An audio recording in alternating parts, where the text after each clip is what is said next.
Hoy 4 de julio, 250 años de Estados Unidos, está celebrando su independencia Estados Unidos, con, bueno, un montón de cuestiones que hacen que se mire a los Estados Unidos de una forma especial en este aniversario. Tal vez no es el aniversario que muchos norteamericanos hubiesen querido, ¿no? Incluso con un presidente que está con una imagen bastante deteriorada, tiene que buscar en las elecciones de medio término de noviembre revalidar de alguna forma su parlamento, porque si no se le van a complicar las cosas, pero es un 4 de julio distinto, ¿no?, para ellos. Por supuesto, están viviendo también algo que no les es muy atractivo, por cierto, como es el Mundial de Soccer, de fútbol, pero así todo, bueno, en estos matices que tiene la vida, a nosotros también nos pasa aquí en la Argentina, ¿no?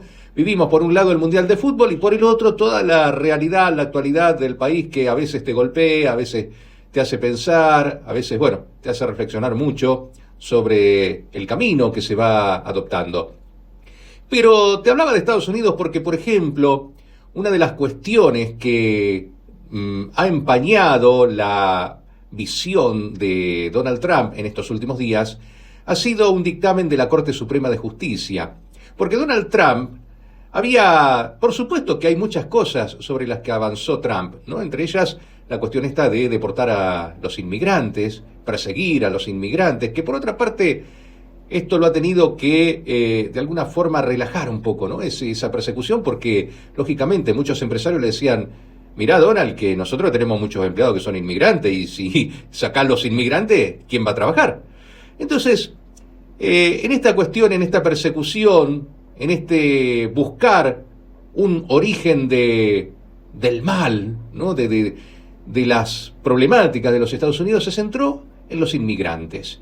A punto tal de que Trump realizó una determinación en un acto de gobierno por la cual los que nacían en el suelo norteamericano no necesariamente iban a ser estadounidenses, porque si eran de padres inmigrantes no se les iba a reconocer la ciudadanía, cosa que hasta ahora ha pasado siempre, porque alguien que nace en el suelo de una nación es, en todas partes del mundo, ciudadano de ese país, ¿no?, por el derecho de nacimiento. Entonces, ¿qué pasó? La Corte Suprema de Justicia en esta semana le dijo que no. La Corte Suprema de Justicia de los Estados Unidos está conformada por 9 miembros, de los cuales 3 fueron nominados, puestos por Donald Trump en su anterior gestión. Con lo cual ya tiene Donald Trump siempre 3 votos favorables, pero no le alcanza. Quiere decir que de los otros 6, que hay una mezcla de juristas que han sido propuestos en algunos casos por presidentes republicanos y en otro caso por demócratas, tienen distintos pareceres, y entonces hasta ahora muchas cuestiones le han dicho que sí a Donald Trump. Muchos resultados fueron favorables de la Corte Suprema de Estados Unidos, pero en este caso le dijeron que no. ¿Por qué? Porque el límite, incluso para los propios jueces del Superior Tribunal estadounidense, puestos por Donald Trump, es la Constitución de los Estados Unidos. La Constitución, que tiene 27 enmiendas, y entre ellas una de esas enmiendas obviamente es la que faculta. Entre ellas encontramos la abolición de la esclavitud, qué sé yo, el tema de las armas, las más conocidas, pero hay en 27 enmiendas hay muchas, ¿no? Entonces, lo que le dice la Corte Suprema a Donald Trump es no, este es el límite, la Constitución es el límite. O sea que Donald Trump, si quiere realizar esto de cambiar que los que nazcan en suelo norteamericano, si no son de padres estadounidenses, no tengan ciudadanía, va a tener que modificar la Constitución. No es tan fácil. Entonces, acá vemos un stop, una parada que se le hace al presidente Trump, que está a su vez siendo investigado por un abundante enriquecimiento. Parece que muchos presidentes de estos que han surgido últimamente en muchos lugares, y de todas las ideologías, en Europa, en varios lugares, les gusta esto de aumentarse las ganancias. Y Donald Trump, en lo que va de este mandato, Recordemos que no llegó todavía al medio término, están las elecciones ahora en noviembre. Bueno, Donald Trump ya ha aumentado su patrimonio en 2.200 millones de dólares. Claro, los negocios no los hace él directamente, pero bueno, lo hacen sus hijos, sus parientes políticos, y no se sabe cuántos amigos o empresas amigas colaboran también para que esto sea así, ¿no? La excusa que da Donald Trump es, miren, George Washington hacía lo mismo, tenía en la Casa Blanca dos escritorios, uno para el tiempo que era presidente y otro para atender sus asuntos particulares.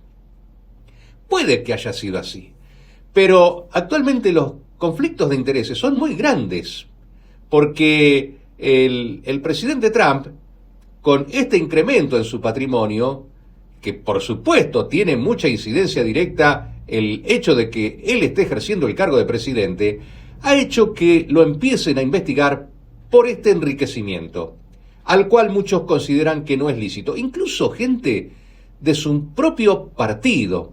Es decir, es un Donald Trump, podríamos decir versión 2.0. ¿Por qué? Porque en la primera presidencia había arrancado, después bueno, cambió, pero arrancó diciendo que donaba su sueldo, en fin. Ahora no, ahora todo lo que venga, entra, el sueldo de presidente, que en Estados Unidos es bastante grande, ¿no? El monto, 2 millones y algo de dólares al año. Y como con esto no alcanza, sus hijos siguen haciendo negocios, son sus representantes, casi sus cancilleres, y le hacen ganar, entre otras cosas, 2.200 millones de dólares.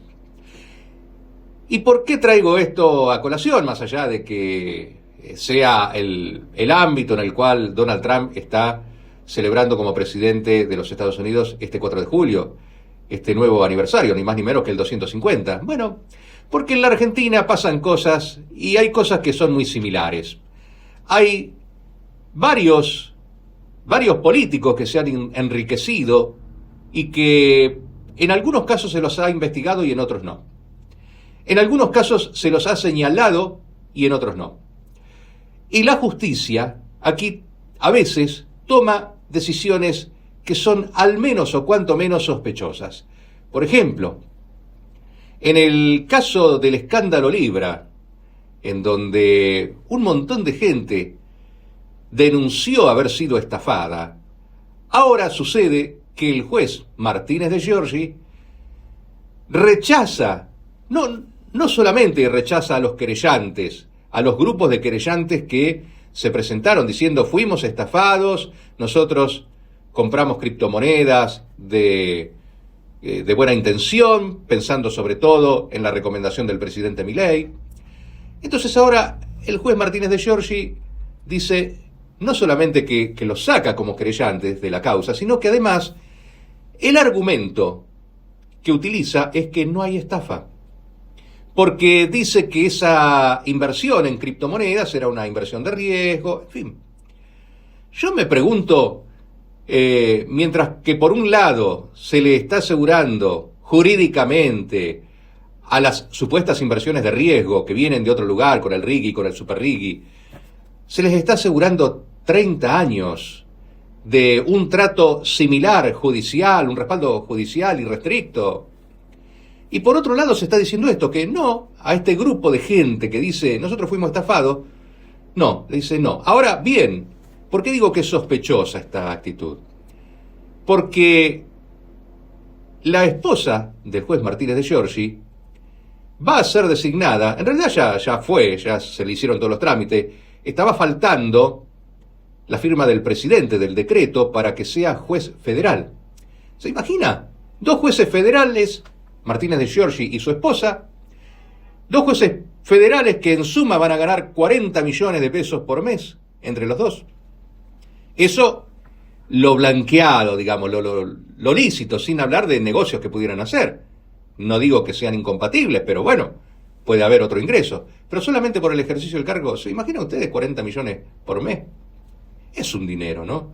Y bueno, uno piensa, suma y se da cuenta de que estas cuestiones inciden en la decisión del juez. Porque el juez, quiera o no quiera, va a estar pensando, ¿están por firmarle o no firmarle el decreto de mi esposa siendo jueza federal. Bueno, no irritemos a quien tiene que firmar. Y entonces se elude esta cuestión de considerar estafa algo que fue a todas luces un hecho que damnificó a muchos, pero que tiene además causas con la misma carátula, no solamente aquí en el país, sino en el exterior, en Estados Unidos.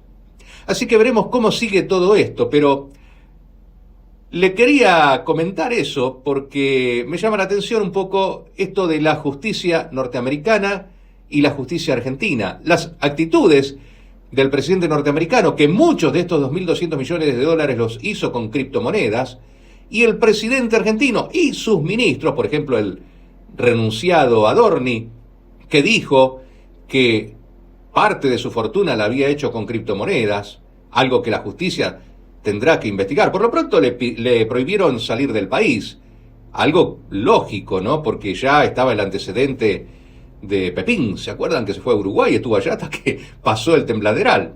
Bueno, a Adorni en este caso le prohíben la salida del país hasta que, bueno, se pueda dilucidar qué es lo que pasó, si hubo enriquecimiento ilícito o no.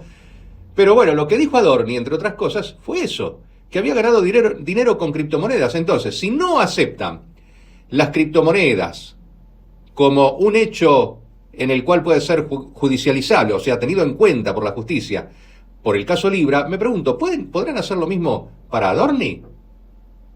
Una pregunta que hago, ¿no? Y en este tren de sucesos que tienen lugar aquí en el país, no podemos ignorar que ya se está en plena marcha para las elecciones presidenciales del 2027. Ya se está en carrera.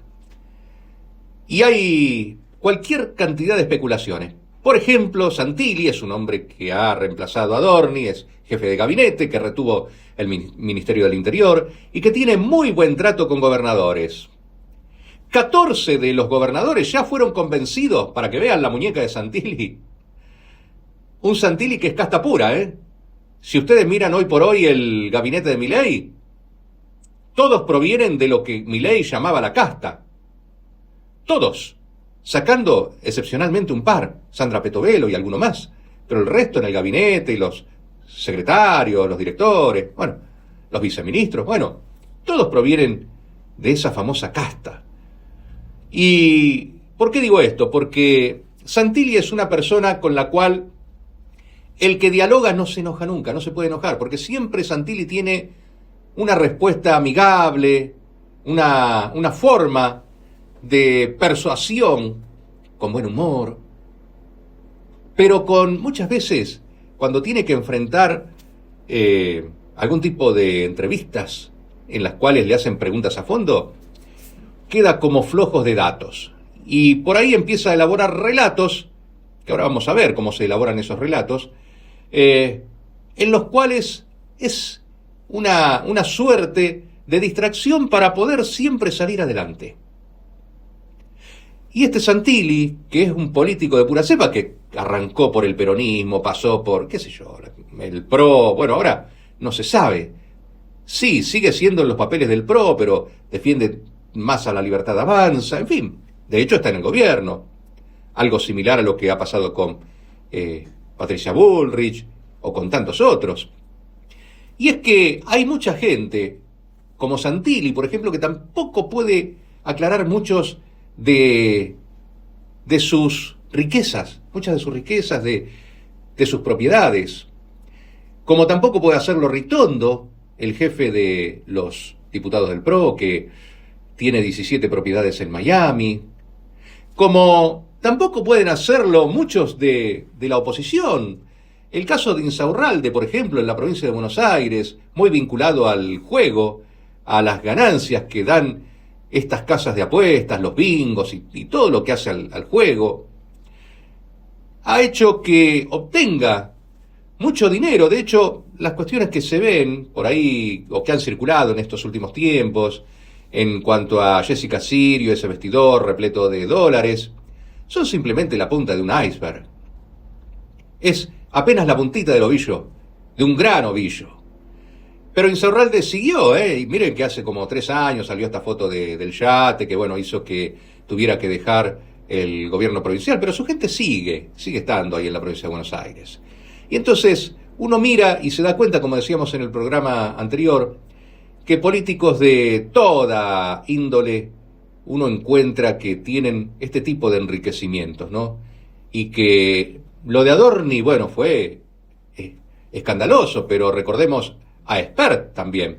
Justamente los dos candidatos que pensaba llevar la Libertad Avanza, Espert en la provincia de Buenos Aires como candidato a gobernador y Adorni como candidato a jefe de gobierno en la ciudad de Buenos Aires, los dos candidatos que pensaba llevar no los puede presentar porque no los pudo sostener por las cuestiones vinculadas a temas económicos de sus respectivas economías, ¿no? Así que bueno, esta cuestión que parece en alguna medida ser eclipsada, por supuesto, por los gritos de goles del Mundial, por lo que queremos que sea un mantenimiento, ¿no?, de este campeonato mundial que está defendiendo Argentina, bueno, hace que todas estas cosas también estén pasando y que también sean información. Y no se logra con una cosa tapar la otra. Las dos informaciones circulan a la par, basta con ver los títulos de los principales diarios, los medios masivos de comunicación de tirada nacional, que reflejan estas dos cosas, ¿no? No dejan la tapa solamente para la selección, sino que ponen también temas como este del escándalo Libra. Y todavía falta más, falta lo de Españolo, con lo de Andis, con el tema de los discapacitados y tantas otras cosas que se siguen investigando. Y mientras tanto, en la economía real sigue una cuestión que yo hoy le decía hace un ratito, esto de cómo se generan los relatos. Y a veces los datos que nos hablan de una economía en crecimiento, de una Argentina que está para adelante, es un dato que por supuesto llega a un determinado nivel, a una determinada cuestión de vínculos con actividades muy específicas, como puede ser la minería, la energía, ¿no?, el gas, petróleo, como pueden ser los sistemas financieros, los bancos. Mire, hoy por hoy un banco, si usted pide un préstamo como promocional, le digo porque me llegan los correos electrónicos ofreciendo préstamos. Es curioso porque el mismo banco que te ofrece un préstamo te manda un correo al rato ofreciéndote inversiones. Entonces, quédate de acuerdo, ¿no? Ponete de acuerdo. A la persona a la que le mandás el correo, ¿querés que invierta o querés que saque un préstamo? Pero bueno, los préstamos están con tasas benignas de un 120% efectivo anual, con IVA, con todo, ¿no? Ahora, si alguien va a poner un depósito, una caja de ahorro, un plazo fijo, y no sé, un 30, 40 anual, entonces hace la diferencia. Un 80% de ganancia para el banco, esto no pasa en ningún lugar del mundo. Capaz que en algún que otro país, en algún que otro lugar, pero es una cosa muy rara. Entonces, esto de ver estas cuestiones, también que hay que emparentarlas con otras. Es decir, con que esos préstamos, que tienen una tasa muy, muy elevada, por cierto, comparalo con lo que es el IPC, el índice de precios al consumidor, y te vas a dar cuenta la diferencia. Entonces, ¿qué pasa? Hay dos cuestiones. Una, la creación del relato, que yo les decía, cómo se puede poner una cifra de un lado o del otro. Toma este dato. En cierta cantidad de tiempo, en los últimos 20 meses, 24 meses, un poco más, el dólar ha crecido un 10%, ha aumentado un 10%. Ahora está subiendo un poquito, se está acomodando en torno a 1.500, ¿no? Pero bueno, estaba en 1.300, por ahí más, desde 1.300 a 1.500, más o menos, subió un poquito más de un 10%. En ese mismo tiempo, la inflación subió casi un 60, un 50 y algo, ¿no? 55, ponele. Entonces, tenés un dólar al 10, inflación al 55, y los salarios habrán subido en ese mismo tiempo un 30%, 35%. Entonces, es fácil la cuenta, tenés 10 el dólar, 35 los salarios, 55 lo que te cuestan las cosas, el índice de precio al consumidor. El que quiera presentar un dato positivo, o sea, si yo estoy en el gobierno, soy Luis Toto Caputo, ¿qué voy a decir? Mirá, ganaste un 20% en dólares, ¿no? Pasaste del día, o un poco más, ¿no? Del día al 35, un 25% tus sueldos subieron en dólares, claro. Pero mirá la otra cuestión. pero podés comprar un 20% menos de cosas que hace 24 meses atrás, porque las cosas subieron 55%. Entonces tenés las dos expresiones que son ciertas, pero según se presenten, te dan las dos imágenes de una misma realidad, pero que se siente distinto. Más aún, en este mismo periodo, si vos tomás, por ejemplo, lo que impactaba, tomemos el caso de los ingresos de un matrimonio con los dos que tengan sueldo, cada uno de ellos 2 sueldos mínimos, ¿no? El equivalente a 2 sueldos mínimos. Vale decir que entre los dos hacían 4 sueldos mínimos. Hace, 2 años y medio atrás y ahora. Antes, las tarifas de luz, de gas, agua, todo eso representaba el 5% del sueldo, de esos 4 ingresos mínimos que entraban a esa casa. Hoy por hoy representa el 22% con respecto a 4 sueldos mínimos. Con lo cual ha habido un 17% que ya no se puede dedicar a comprar cosas, a hacer gastos extras, porque hay que pagar las tarifas. Y con el caso de los bancos, que era lo que estábamos referenciando, hay una gran cantidad, hay 7 millones de personas en condiciones de morosidad, deudores morosos. Se habla de deudores morosos cuando son más de 3 meses, más de 90 días con deudas impagas. No es que le debes un mes o que le debes a la tarjeta y lo pagás a fin de mes. No. Es gente, 7 millones de personas que hace más de 90 días no pueden cancelar sus deudas con los bancos. Si te vas a los bancos que tienen los supermercados, las cadenas, ¿no? Como Coto, Carrefour, Jumbo, que tienen sus propias tarjetas, en este caso la mora es del 55%. El 55% está en mora. Hablamos siempre de 3 o más meses, 90 días o más. Esto no ha sucedido hasta ahora en la historia. Por eso es llamativo y es un toque de alerta para quienes están realizando el manejo económico, para que presten atención a esto. Se está, en algunos casos, en algunos ámbitos, se está buscando la posibilidad de refinanciar esta deuda, pero hasta que eso se apruebe, pase por el Congreso y todo esto, lleva un tiempo. Esto requiere soluciones casi inmediatas, ¿no? Porque si no, la gente se sigue endeudando cada vez a tasas mayores y cada vez puede gastar menos, cada vez puede comprar menos, cada vez se produce menos, cada vez hay menos trabajo. Este es el gran desafío que tiene el gobierno de aquí por delante, de cara también a las elecciones del 27, porque tiene que llegar con el perfil económico bien, para tener intenciones y canalizarlas y cristalizarlas de reelegir. Y así entonces, con estas cuestiones, recuerden ustedes que en el año 2008, por préstamos hipotecarios, por esa burbuja tan grande que se hizo en los Estados Unidos, se vino esa gran rotura en el sistema, ese gran quiebre en el sistema financiero norteamericano, porque la gente no podía pagar sus préstamos, sus créditos hipotecarios. Hay que cuidar que este sistema financiero, porque este sistema financiero por ahora está solventando esas deudas de morosidad con estas altas tasas, pero esto retrae la economía. Una economía que, insisto, tiene que llegar en mejores condiciones al 2027 para un gobierno que hoy por hoy tiene chances de ser reelecto, el gobierno de Javier Milei. Porque es cierto que tiene mucha imagen negativa, pero después de la salida de Adorni empezó a repuntar un poquito, no mucho, pero un poco, con lo cual esa caída que venía teniendo se detuvo. Tiene posibilidades y además tiene un programa, un mecanismo ideado que es el de las colectoras. Por un lado, eliminar las PASO. Ya le dije al comienzo de este segmento que Santilli tenía el sí de 14 gobernadores. ¿Para qué? Para eliminar las PASO y para, a cambio, armar colectoras. ¿Qué quiere decir esto?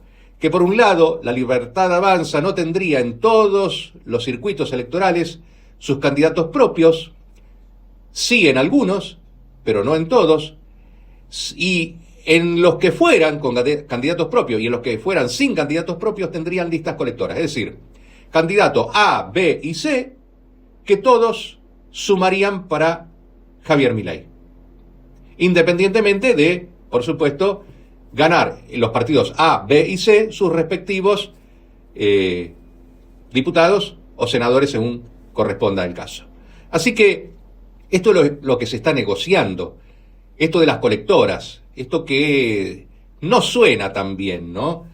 Pero bueno, pero que es uno de los ardides políticos a los cuales se ha recurrido en más de una ocasión. Se ha recurrido a las leyes de lemas, a las PASO, hemos cambiado de sistema montones de veces. Listas colectoras han habido y las va a haber mientras se permita, ¿no? Pero bueno, esto es lo que está negociando La Libertad Avanza, sobre todo con el PRO.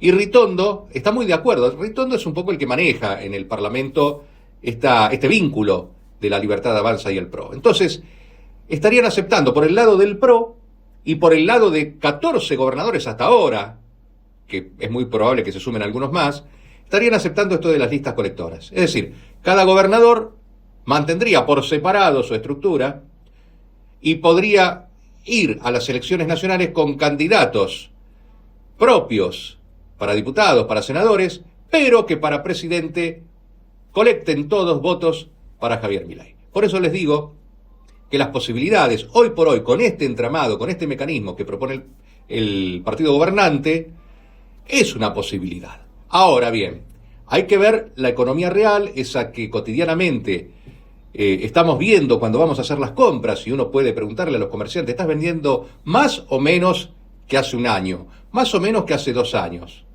Y habría que ver, porque ahí está el verdadero termómetro, en lo que compra la gente, porque a veces la gente no tiene, o cada vez se le achica menos lo que tiene para comprar, por esto que yo les decía, por el menor nivel adquisitivo de los salarios y porque los gastos fijos, por ejemplo las tarifas, ocupan un rango mayor, un porcentaje mayor en esa distribución. ¿Qué es lo que se quería modificar cuando iban a modificar el INDEC? ¿Se acuerdan? La medición, que fue lo que hizo que renunciara Labaña. Bueno, es esa composición en donde las tarifas impactan más que otros bienes. A esto hay que sumarle los cierres de pymes y de grandes empresas también, ¿no? Que hay que ver qué pasa con las grandes empresas, porque, por ejemplo, en esta semana también se han levantado las restricciones, es decir, se le ha liberado de impuestos a quienes tengan que traer los caños de aluminio o el aluminio para hacer caños o los caños ya hechos desde el exterior, que tenía un canon, no tenía un porcentaje, no importa si era el 40, 50, 55%, no importa, era un porcentaje que hacía que, por ejemplo, como ha sucedido en las últimas licitaciones, en donde hay una empresa que lógicamente tiene su origen en la materia prima china generada con mucho subsidio para la producción, ¿no? Compita en desigualdad de condiciones con las empresas argentinas, por caso Techint. Esto hace que haya menos empleo, menos dinero circulando en la calle, menos compras, y es un círculo. Por eso les digo, hay que tratar de ver cómo van estos dos carriles. El carril político parece que el gobierno lo tiene bastante encauzado con estas alianzas, ¿no? Con el PRO, con los gobernadores peronistas en muchos casos. Y por el lado económico es lo que está faltando ver cómo se resuelven un montón de cosas que están, como decimos siempre, atadas con alambre. Y ustedes preguntarán, ¿y qué pasa con la oposición en lo político? Bueno, la oposición está virtualmente quebrada. Kicillof está reclamando competir en internas o en pasos. Si no hay pasos, quiere internas. Cristina Fernández de Kirchner ha hecho circular, no sé si ella o su entorno, la versión de que podría ir como candidata con un vice que podría ser Guado de Pedro o Recalde, y casi como una candidatura testimonial la de Cristina Fernández de Kirchner. ¿Por qué digo esto? Porque se juega con lo finito de lo que es la resolución judicial, porque judicialmente está inhabilitada para ejercer cargos públicos, pero no la inhabilitan para competir por un cargo público a Cristina Fernández de Kirchner.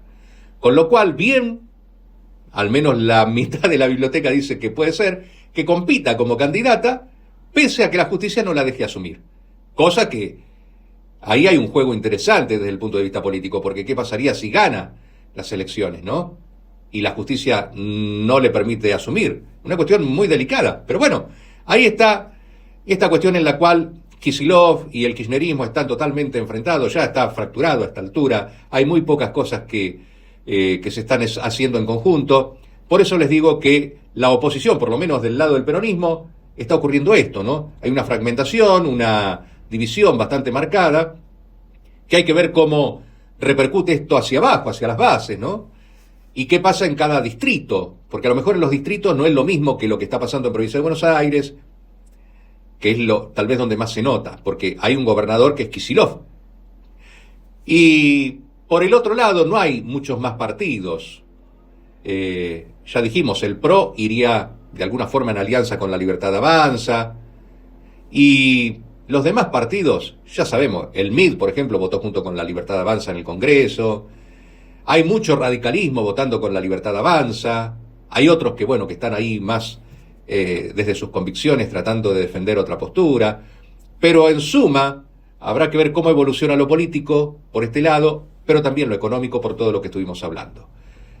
Este es el panorama que hoy, 4 de julio, día en el cual Estados Unidos está celebrando su 250 aniversario de la independencia, y en Argentina festejamos el 3-2 que le hicimos a Cabo Verde.